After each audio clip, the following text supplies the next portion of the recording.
नमस्कार, आपण पाहताय कोकण वार्ता न्यूज. कोकण वार्ता न्यूज मध्ये आपलं सर्वांचं स्वागत. पाहुयात बातमी सविस्तरपणे. राष्ट्रवादी काँग्रेस, भाजप, शेतकरी कामगार पक्ष युतीच्या उमेदवारांसाठी नागोठाण्यात भव्य सभा गुरुवारी पार पडली. या सभेत राष्ट्रवादी काँग्रेस पार्टीचे प्रदेश अध्यक्ष खासदार सुनील तटकरे यांची उपस्थिती आणि मार्गदर्शन लाभले. या सभेत शिवसेनेच्या प्रमुख कार्यकर्त्यांनी राष्ट्रवादी काँग्रेस पक्षात जाहीर प्रवेश केला. यावेळी बोलताना सुनील तटकरे म्हणाले की शिवसेना नेते किशोर जैन यांचं राष्ट्रवादी काँग्रेस पक्षात पक्षाचे अध्यक्ष, राज्याचे उपमुख्यमंत्री अजितदादा पवार यांच्या प्रमुख उपस्थितीत नागोठ्यात पक्षप्रवेश केला होता. त्यावेळी अजितदादा पवार यांनी किशोर शेठ जैन यांच्या जिल्हा परिषद उमेदवारीबाबत घोषणा केली होती.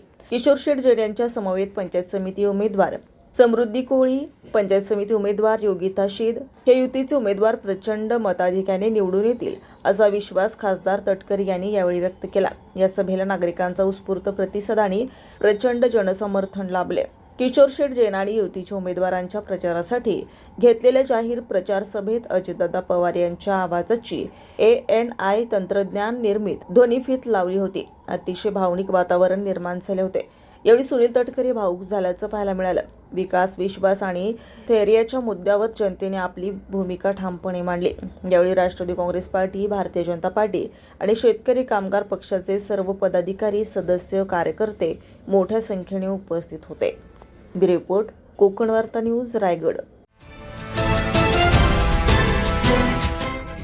नमस्कार, आपण पाहताय कोकण वार्ता न्यूज. कोकण वार्ता न्यूज मध्ये आपलं सर्वांचं स्वागत. पाहुयात बातमी सविस्तरपणे.